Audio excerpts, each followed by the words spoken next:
This is an iHeart podcast. Guaranteed human.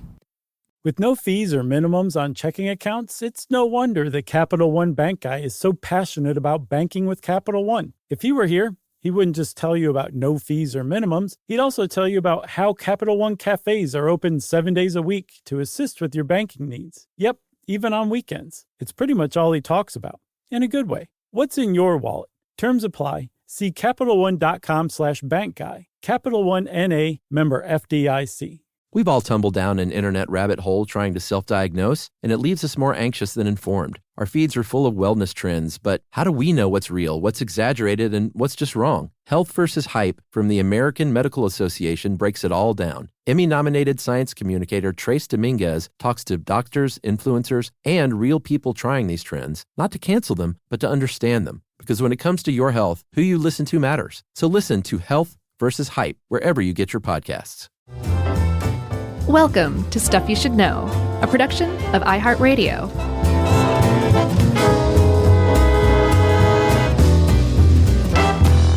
Hey, and welcome to the podcast. I'm Josh Clark, and there's Charles W. Chuck Bryan over there. Jerry's hanging out in the ether again. And this is Stuff You Should Know on a Sunday.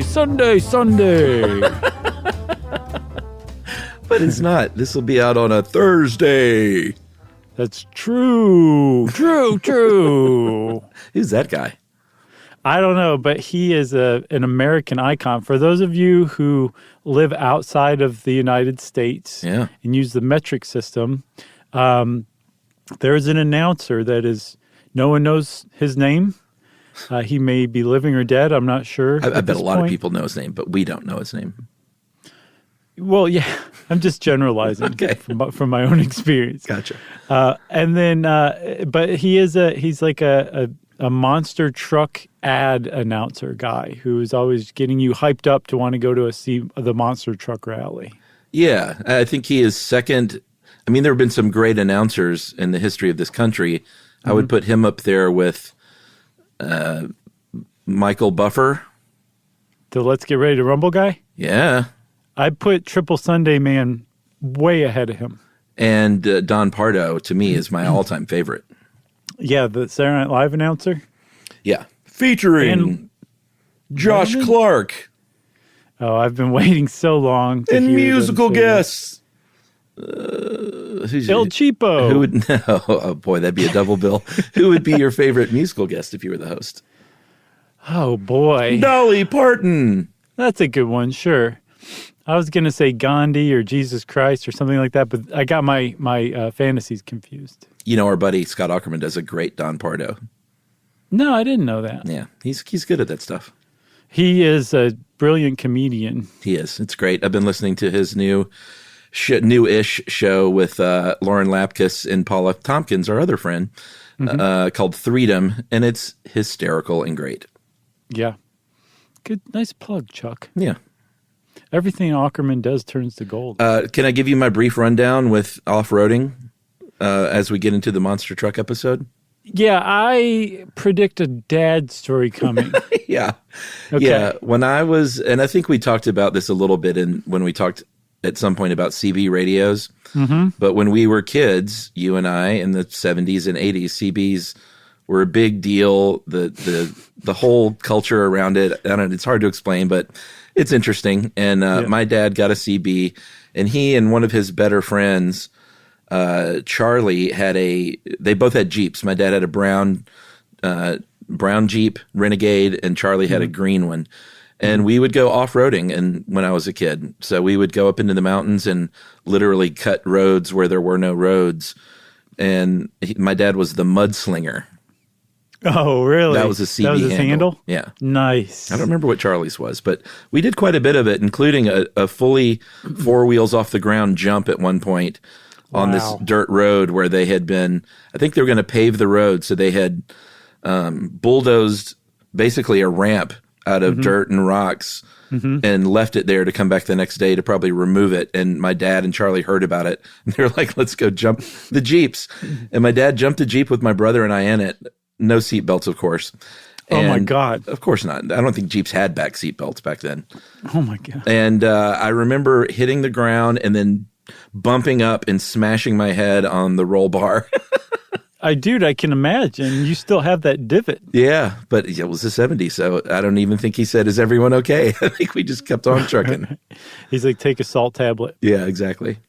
That's a great story, man. I had no idea that you'd done any off-roading. I've done exactly zero off-roading in my life. But, I do have a deeper appreciation for it after researching all this stuff. But I have never been into monster trucks and never gone to one of those, although I haven't either. I will say the thought of you and Emily and me and Yumi going to one of these had a lot of appeal for some reason. Yeah. Well, I'll tell you what, out of the 4 people you just listed, as far as I know, Yumi's the only one who's been to a monster truck rally. I totally believe it. Yeah.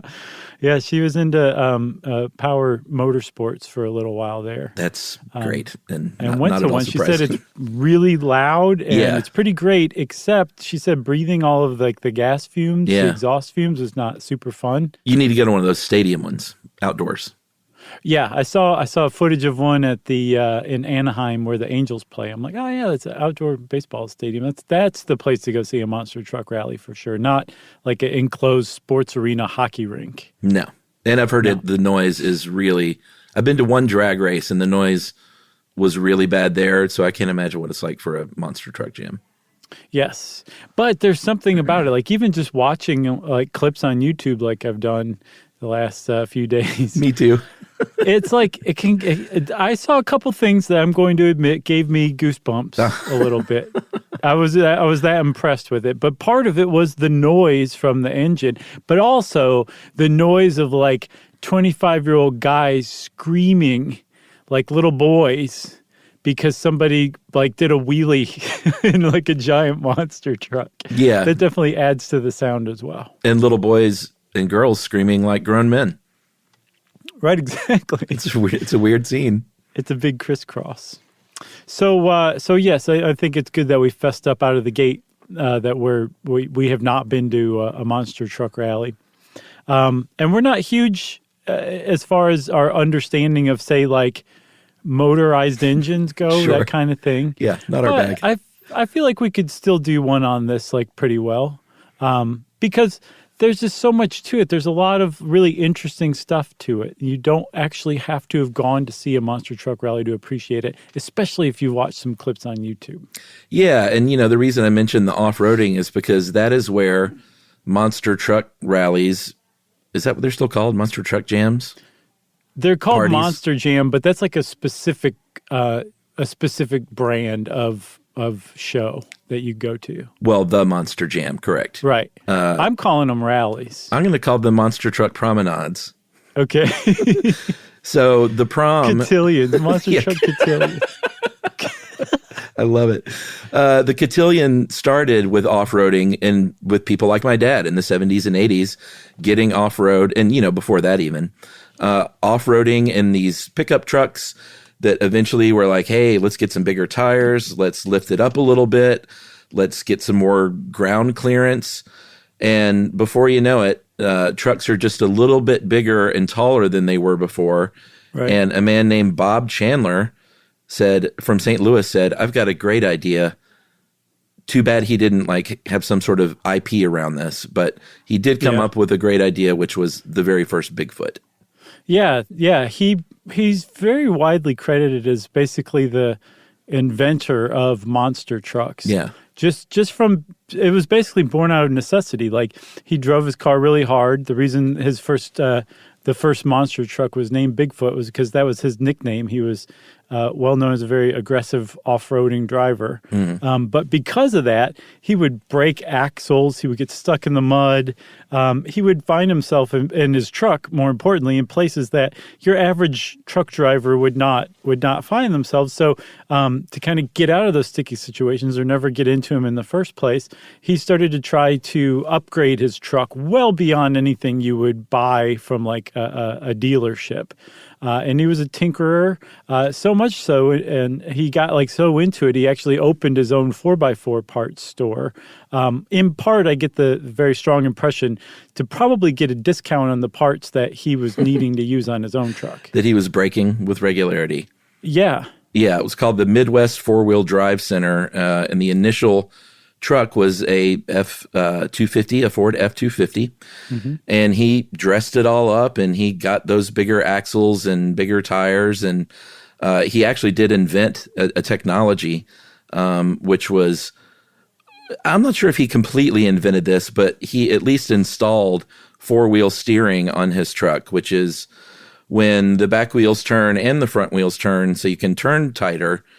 This was, I don't know about a rage, but this was a thing for a while because my good buddy and your pal John Pindell from New Jersey, he had one of those four-wheel steering Honda Preludes that it was like his baby. He loved this car more than anything. I remember that. They were always like, you can get in and out of a parking spot at the grocery store like you would not believe. Yeah, you should have seen him park at the grocery store. I forgot about those. Effortless.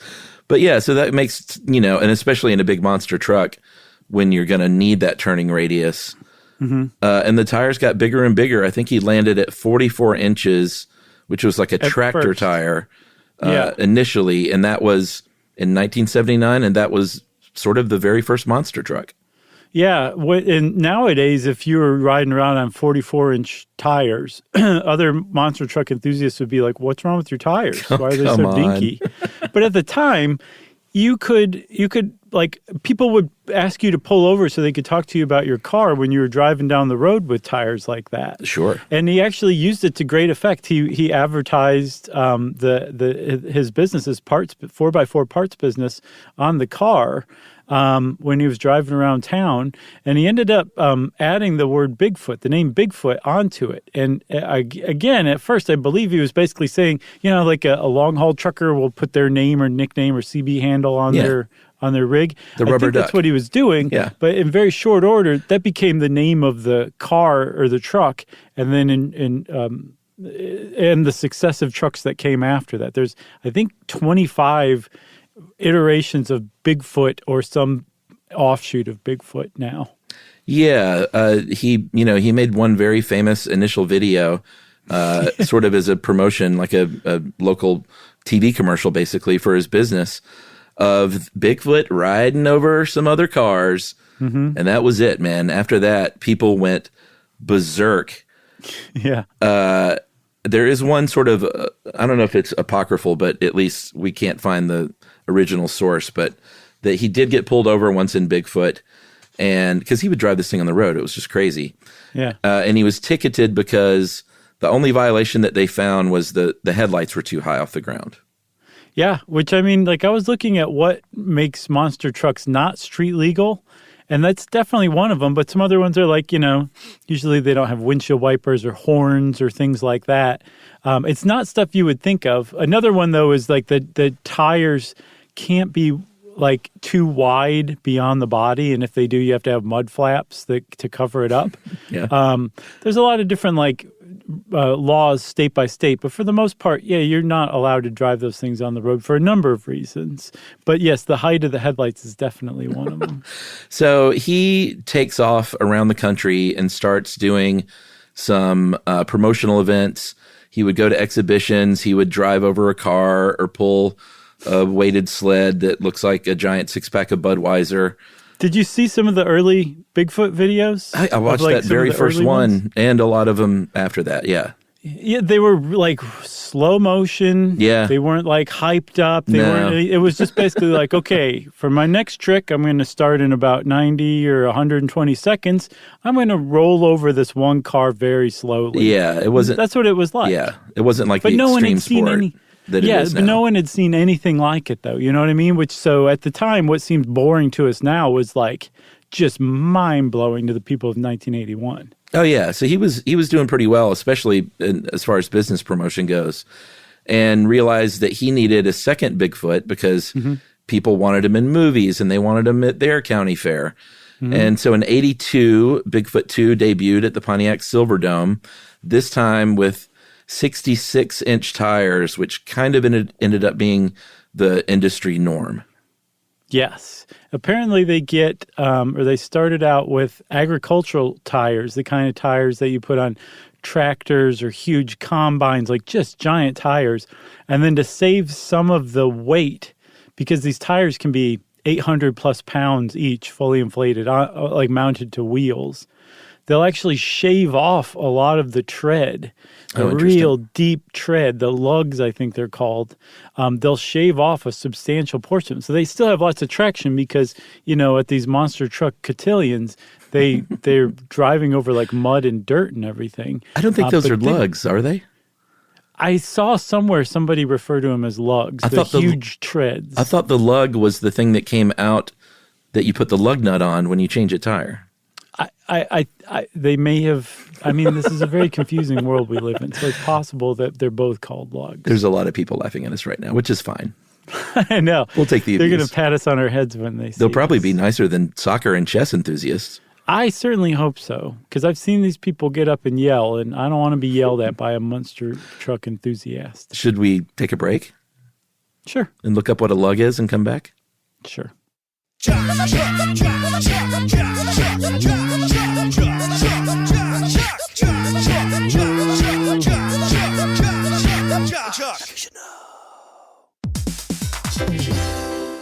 Hey everybody, here's a fact for you. In the United States, there is a break-in every 26 seconds, and that means that somewhere right now, an intruder is getting closer. And the problem with most security systems is that they only alert you after the break-in has started, and that's too late. Well, that's what makes SimpliSafe different. They use alerts. SimpliSafe's U.S.-based live agents, they identify threats on your property and help deter them before they actually break in. So the intruder never gets into your house. The crime is stopped before it even starts. That's right. And another great thing about SimpliSafe is they have no long-term contracts. They give you peace of mind and great value with their monitoring deterrence plans because they just start at about $1 a day. Yeah, SimpliSafe sent us a setup years back, and I still use mine every day. Yeah, and apparently setup, you can do it by yourself in under 30 minutes, so it's a really good value and it doesn't take long. So if you want to experience the SimpliSafe peace of mind, you can take advantage of the SimpliSafe discount offered to Stuff You Should Know listeners. Right now, you can get 50% off your new system by visiting simplisafe.com/stuff. That's half off at simplisafe.com/stuff. There's no safe like SimpliSafe.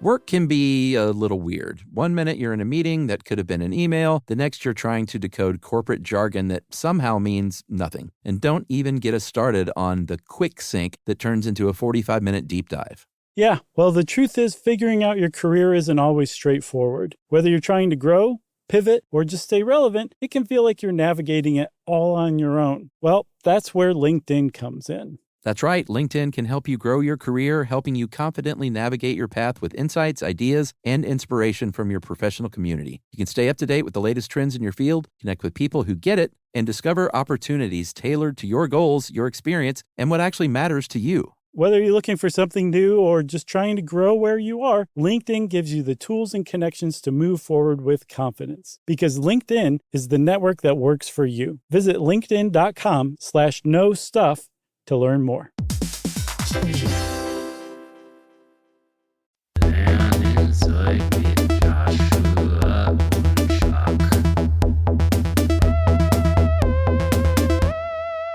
So, Chuck, where we left off, Bigfoot had really kind of established this whole thing in the very early 80s. It appeared in Take This Job and Shove It in 1981. Yeah, Johnny Paycheck. Did you ever see that movie? I'm sure you did. Your dad probably made you watch it like all the time. That was an HBO special for sure. Okay. I never saw it, and I was very surprised to learn that Robert Hayes, the guy from Airplane, was in it. Like the main guy. I would not have cast him. I'm surprised no one has reinvigorated his career, like Tarantino style. Sure. He seems ripe for a comeback. He really does. But so it was in that. It was in Police Academy 2 and 6. It was part of like the pop culture zeitgeist for sure. But at the same time, its success and like its popularity spawned imitators is not the right word. Cotillion mates? Yeah, fellow cotillion goers, something like that. Like other people were like, yes, this is what we should be doing with our lives. And they actually were able to make a livelihood by appearing at some of those early like hot rod shows or like car exhibitions or, drag races, things like that. They would just be there to entertain the crowds. And then all of a sudden they were like, well, maybe we should, match these things against one another. And so from that, monster truck rallies started to grow on their own. Yeah, I get the feeling it was kind of like the rodeo clown for a little while. Like you said, there would be drag races, and they said, and now, Bigfoot will make a special appearance.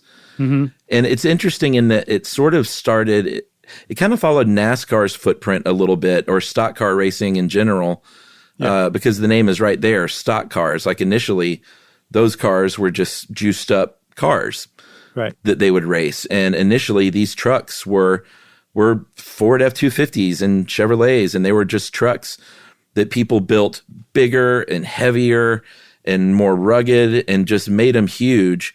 They got to a point, though, where they were like, they were using military axles and stuff like that on their big equipment because everything was breaking, but they found that those were even breaking.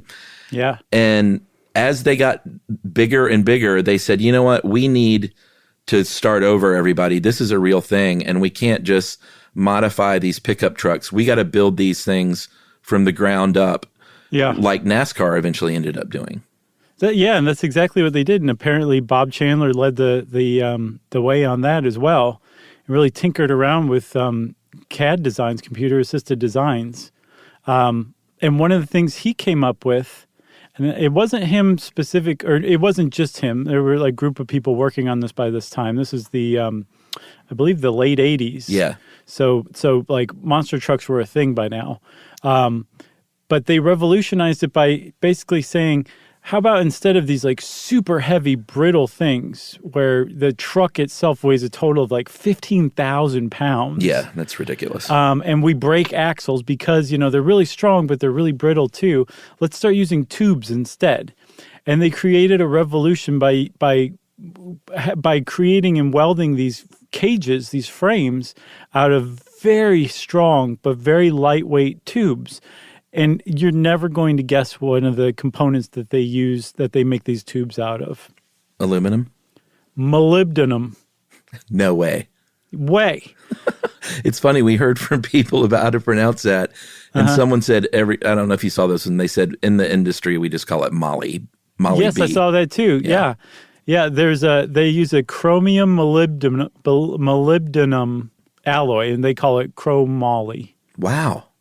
Yeah, so that's what your average monster truck is made out of, and you don't need the same amount of stuff that like a passenger vehicle needs. You need just the bare minimum amount of stuff that's going to make this thing run, keep it together, and then most importantly, protect the driver inside. Because when you strip everything away from the monster truck of today that Bob Chandler and his friends revolutionized in the late 80s, you basically have a roll cage. Yeah, is what you're dealing with, a giant tubular roll cage. That's what a monster truck is at its core. Yeah, and one of the other big improvements and advancements they made was moving the engine behind the driver, so it's a mid-engine layout. No more, what's in front of you under the hood. The bodies of these things now, and since the late 80s, early 90s, are fiberglass, and they're just, if you watch any videos of this stuff online of like current monster truck rally or cotillions, excuse me. These fiberglass bodies are they're just showpieces. They're made to just tear apart and break away. Like very few of them end up in one piece at the end of these. Yes. But they still cost like $10,000, $15,000 a piece, but they're super modular, super interchangeable, so that you might see the same truck a couple of times during a rally, but what you don't realize is they just, forget what I just said for another 20 minutes. No, spoil it for the people that think they're watching different trucks. Gotcha. So I am sorry to be the bearer of bad news, but there are more bodies than there are actual trucks at any given monster truck cotillion. They're just more shells. Swapping out the actual shells, the fiberglass body. There's a crew there. I was reading about them. They're the unsung heroes of any cotillion. Oh, sure. Where in between, appearances, in between shows, like a lot of times those monster truck jams will be, a couple of shows a day on a Sunday in a certain city. They're working feverishly to fix everything that's gone wrong from the abuse that poor truck took, for the last couple hours during the show. But one of the things they do is switch out the bodies real quick so that you have to transport far fewer trucks. It's a lot easier to transport a lighter fiberglass body than a big, heavy truck. Yeah, I thought it was funny. Ed, the Grabster, helped us put this together. And at one point when he was talking about switching out the shells, he said, this kind of started because multiple Bigfoots would show up at an event and you can't have a Bigfoot racing a Bigfoot. And I was like, I bet you no one would care. They'd probably just think it was cool. Would. Some 12-year-old boy would be like, that ain't right. Right. I can't put my finger on it. That ain't right, Paul. Something's been violated here.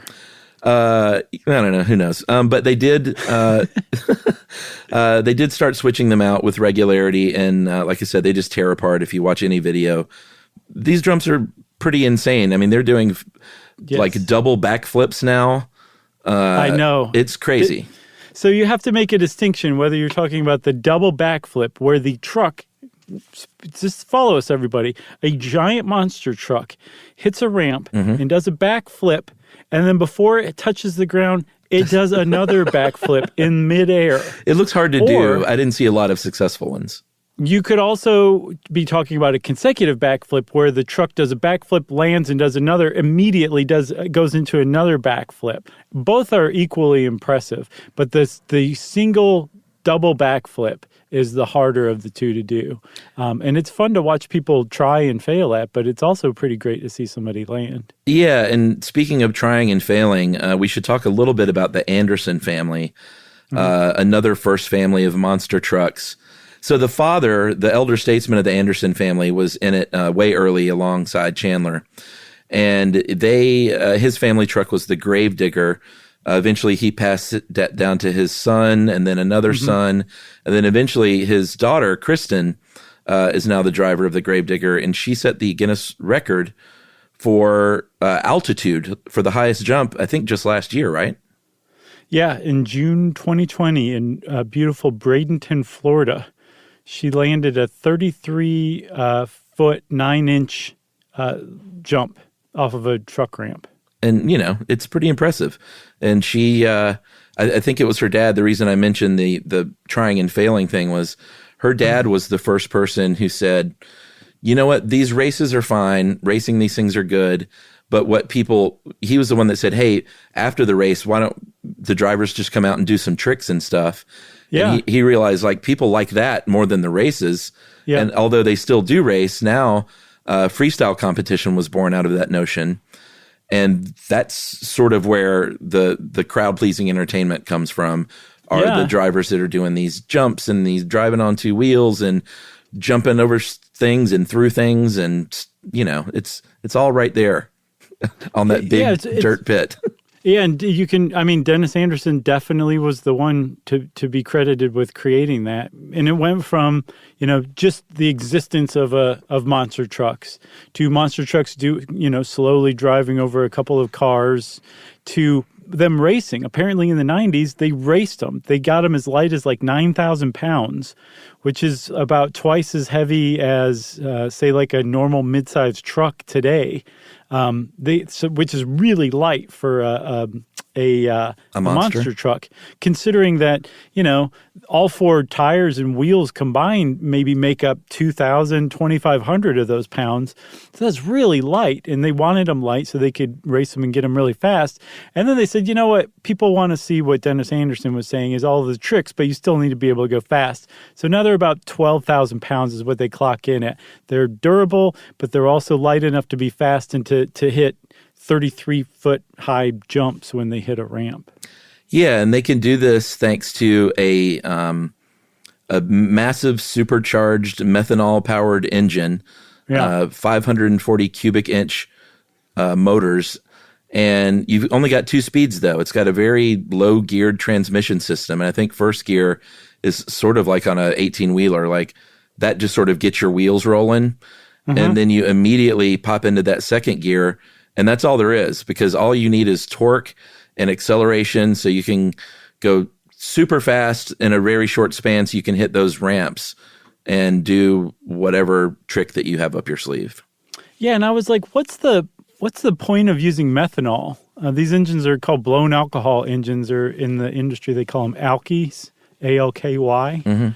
And it turns out that methanol actually is less energy dense than gasoline, but you can cram more of it into a gaseous state than you can gas.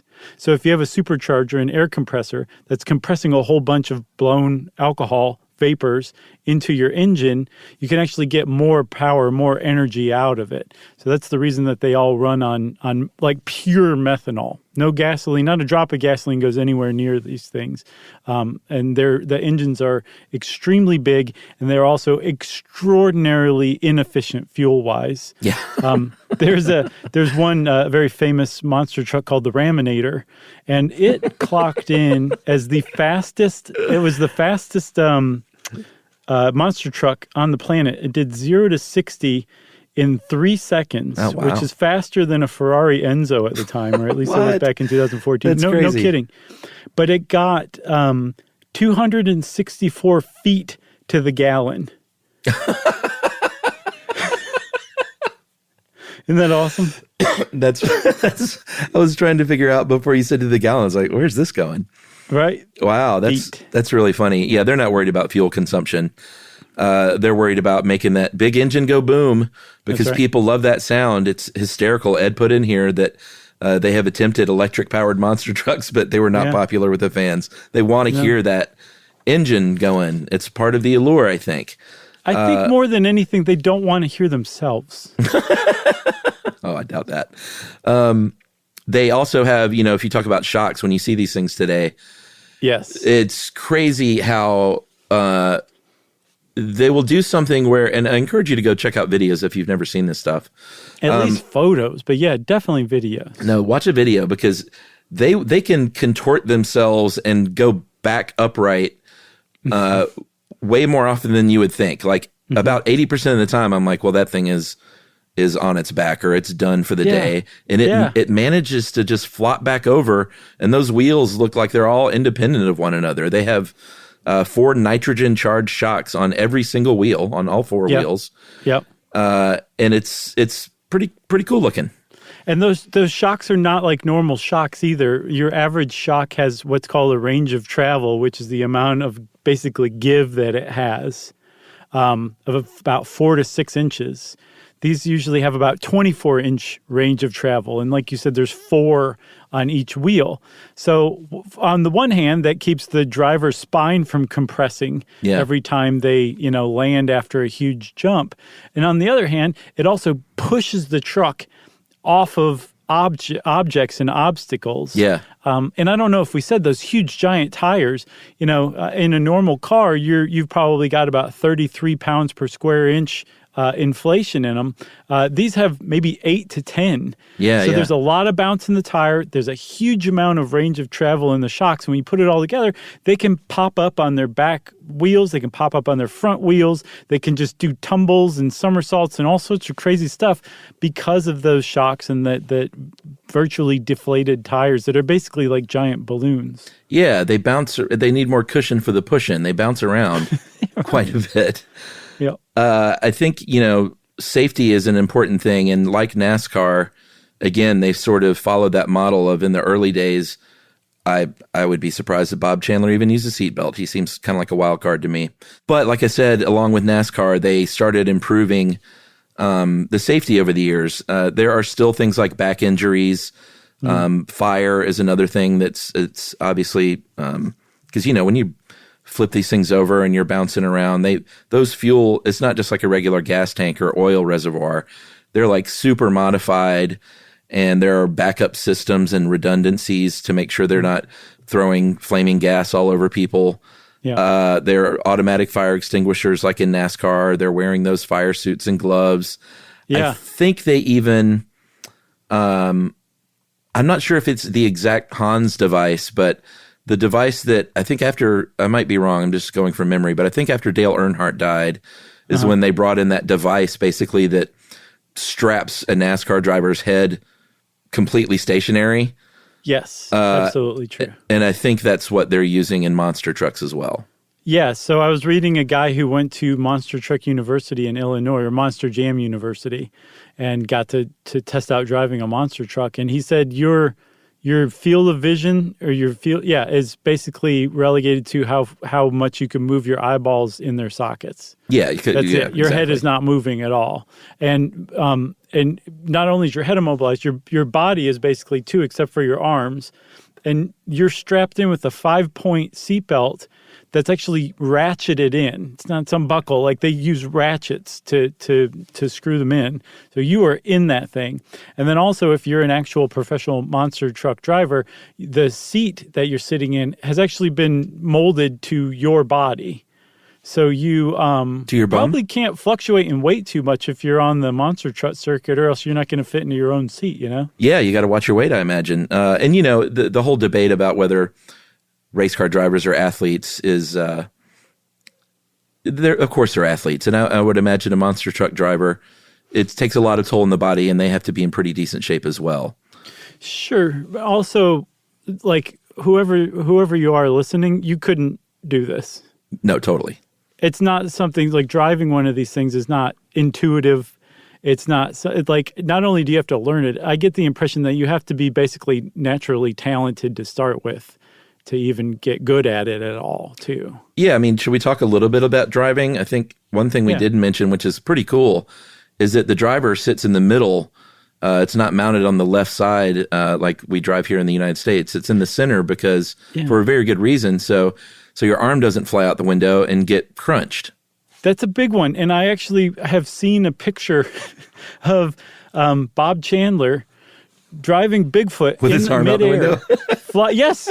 He's leaning out the window, looking at the ground, like checking his clearance. But he's like, he might as well be going 10 miles an hour down a country road for the way that he's sitting in this car. I'm like, especially now knowing that they're like strapped in and in the center of the car. It's just hilarious to see. I can't believe the guy's still alive. Yeah. I mean, is he still alive today? Is he still around? Yes. Yeah. Yes. Yeah. He, like we said, there are only those two gears, and there's also still that rear wheel steering that Chandler came up with. And I don't think we mentioned, he called it a 4x4x4 because 4x4 obviously for 4-wheel drive, and then that 4-wheel steering. Yeah. But you now can turn those on and off, the 4-wheel steering feature with a toggle switch. That's how you drive it.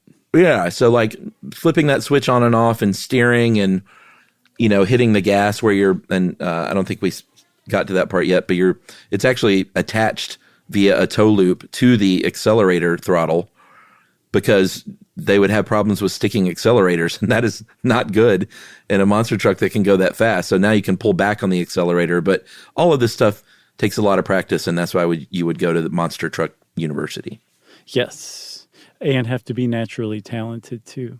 And then there's also safety issues, Chuck, that they've come up with because there have been a lot of tragedies. Apparently, no monster truck driver has ever died driving a monster truck, but plenty of spectators have been killed because of things like when you crush a car, debris can fly everywhere. Sure. Parts of the monster truck itself can come off, and they're usually moving pretty fast and are pretty heavy when they're flying through the air. And then sometimes monster trucks can just like drive into crowds. So if you go to a monster truck rally or cotillion, whatever your preference is, you will see that the lower seats are just totally, you can't go down there because these things are so unpredictable and can so easily spin out of control that it's just not safe to be anywhere near ground level when one of them is driving around. Yeah, and I think after they implemented that, there were incidences where the trucks did go up into those empty seats, wherein everyone involved looked around and just sort of nodded like, yeah, we did it. Yeah, just save some lives. And then also there's another thing too, where if you go to one of these shows, you'll find that there's 4 people standing around at each corner of the hockey rink or the baseball diamond or whatever, that have little remote controls that in each one of them is capable of completely shutting off the engine and the fuel immediately with the press of a button. And they do that in case the driver is knocked unconscious, but the throttle is still down and the truck's still running around. Yes, you don't want a ghost-driven monster truck inside of a stadium full of people. I mean, doesn't that just shout how dangerous this is, that there's people standing by with remote controls to turn the thing off if you're knocked unconscious while you're doing your job? Yeah, and maybe we won't go over all these, but there have been fatalities multiple times through the years at monster truck rallies, including small children getting killed in the audience. And, this was mainly in the 90s, but there was one in Mexico in 2013. There was something else in 2014. So in the Netherlands. Yeah, which is, I don't know. Why is that surprising to me that the Netherlands has monster truck rallies? But I mean, these people, they were just standing around like they were watching, I don't know, a couple of dogs do it or something like that. Just in a circle. And then all of a sudden when the monster truck loses control and just plows into the crowd, I think it killed like 3 or 4 people. Yeah. Like they're watching Disney on Ice. Basically. Should we take a break? Yeah, with that one for sure. All right, we'll take a break and we'll come back and reveal why I mentioned Disney on Ice right after this.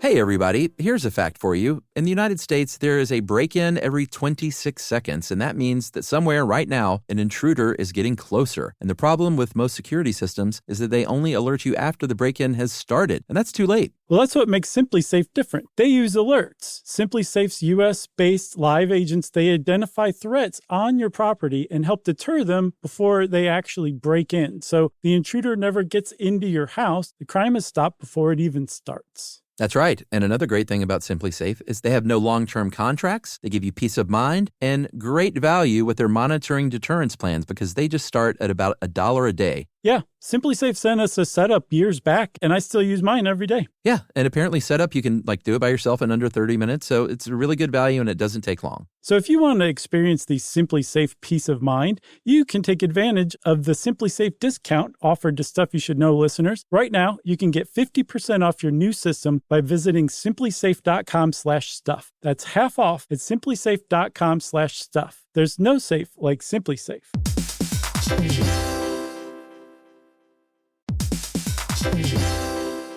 Work can be a little weird. One minute you're in a meeting that could have been an email. The next you're trying to decode corporate jargon that somehow means nothing. And don't even get us started on the quick sync that turns into a 45-minute deep dive. Yeah, well, the truth is figuring out your career isn't always straightforward. Whether you're trying to grow, pivot, or just stay relevant, it can feel like you're navigating it all on your own. Well, that's where LinkedIn comes in. That's right. LinkedIn can help you grow your career, helping you confidently navigate your path with insights, ideas, and inspiration from your professional community. You can stay up to date with the latest trends in your field, connect with people who get it, and discover opportunities tailored to your goals, your experience, and what actually matters to you. Whether you're looking for something new or just trying to grow where you are, LinkedIn gives you the tools and connections to move forward with confidence. Because LinkedIn is the network that works for you. Visit linkedin.com/knowstuff to learn more.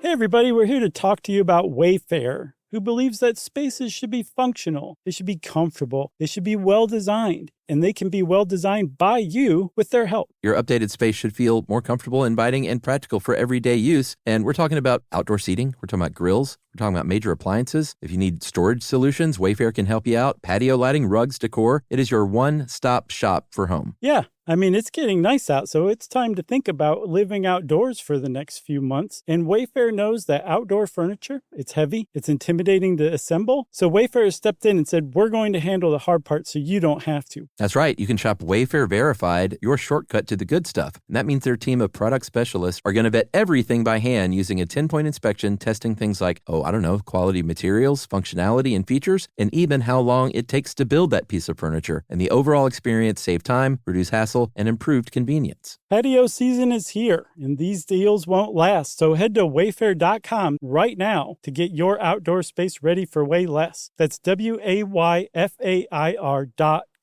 Wayfair, every style, every home. Hey, everybody. I want to talk to you a little bit about Tide Evo because it represents over 10 years of innovation and product development. Tide Evo is a first-of-its-kind technology where tens of thousands of minuscule fibers are spun together to form a 6 times powerful layer packed with scrubbers, brighteners, pre-treaters, and fresheners. And that's going to deliver a breakthrough clean that's so powerful, it feels like magic. Yeah, it is kind of like magic. Tide Evo is revolutionary. A 100% concentrated, waterless laundry tile that's made of compressed microfiber soap layers rather than liquid or powder. And it's not like pods or sheets because it uses 6 layers of detergent fibers to deliver superior cold water cleaning without plastic packaging of any kind. And it provides a mess-free, lightweight solution that dissolves lickety-split. So whenever you run into a laundry challenge, turn to Tide Evo. It's revolutionary. It's magic. Try new Tide Evo. Real laundry magic.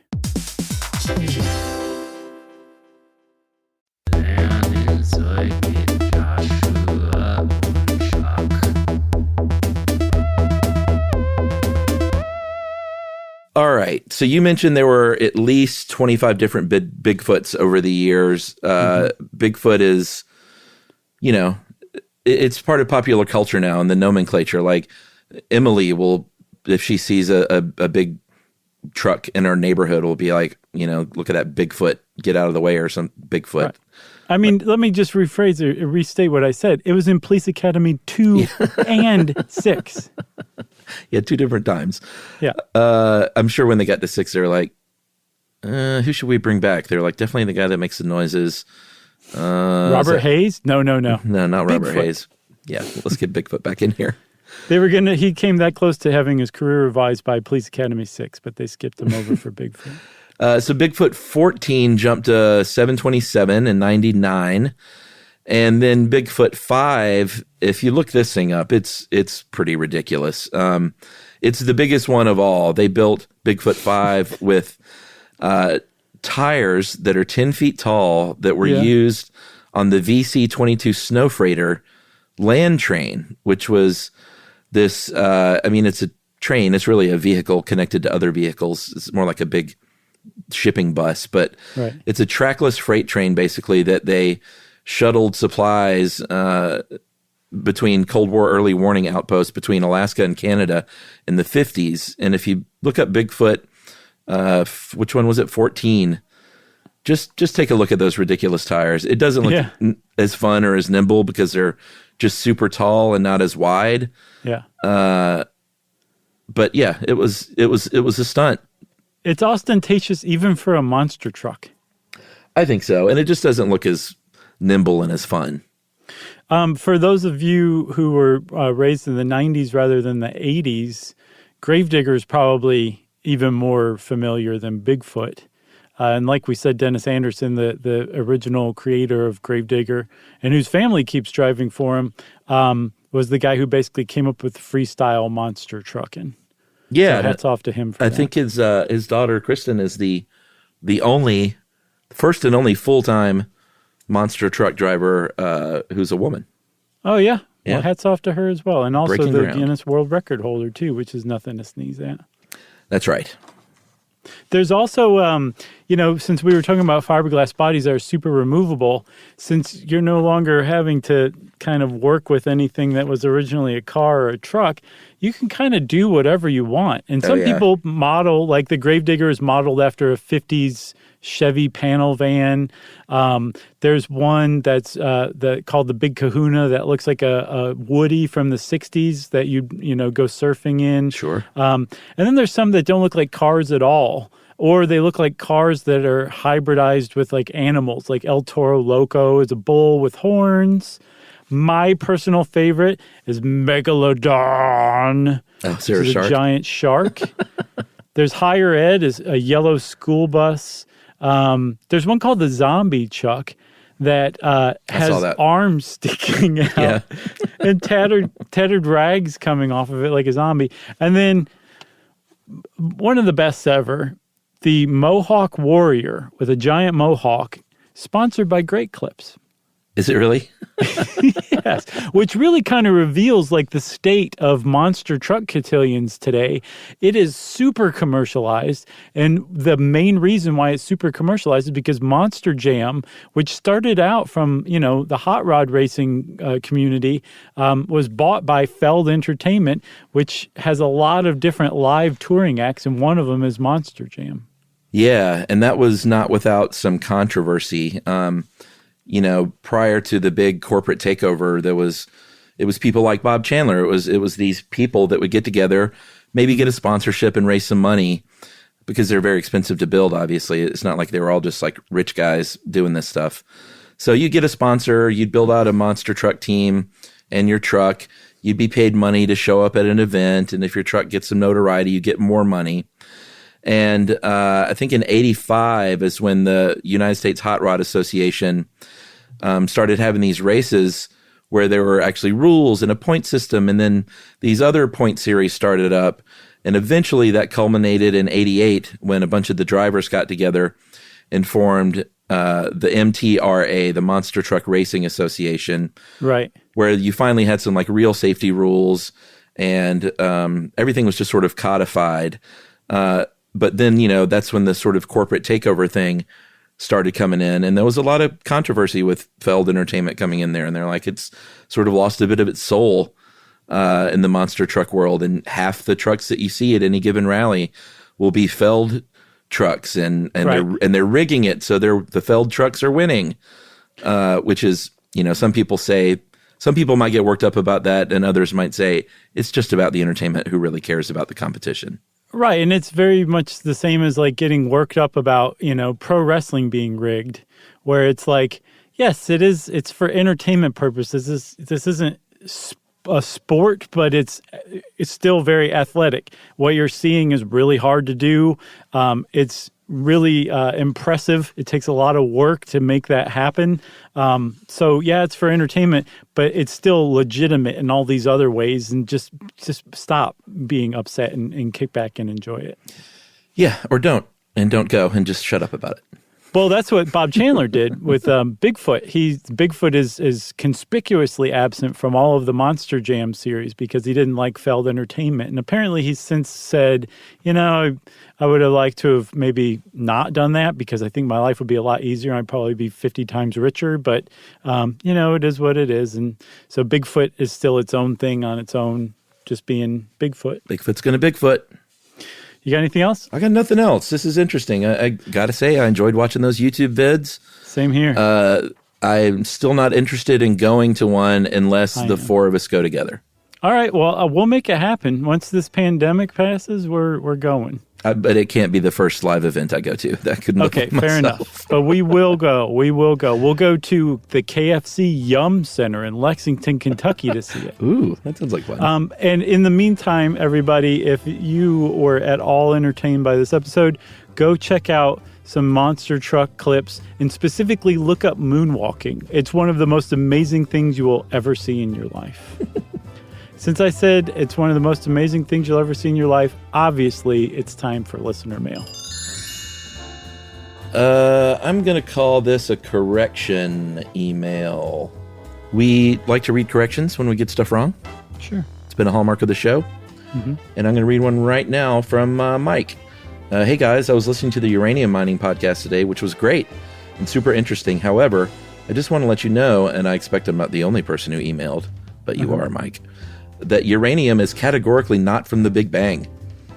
During Big Bang, nucleosynthesis, hydrogen, helium, lithium, and beryllium were produced, including various isotopes and basically nothing else. Uranium is produced from supernovae, exploding stars. During the final seconds of a life star, something called the R process occurs where dozens of neutrons can rapidly be added to the existing atomic nuclei.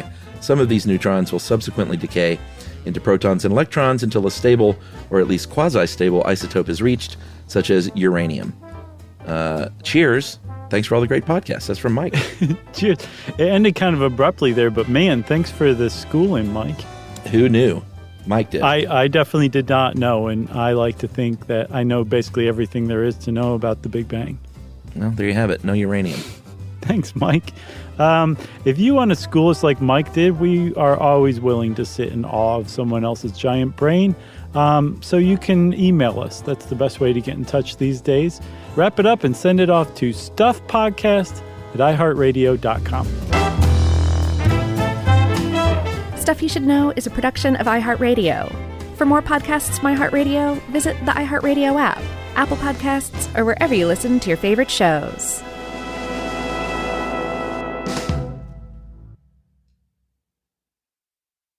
Mom, can I have Lingo Kids? Dad, Lingo Kids, please!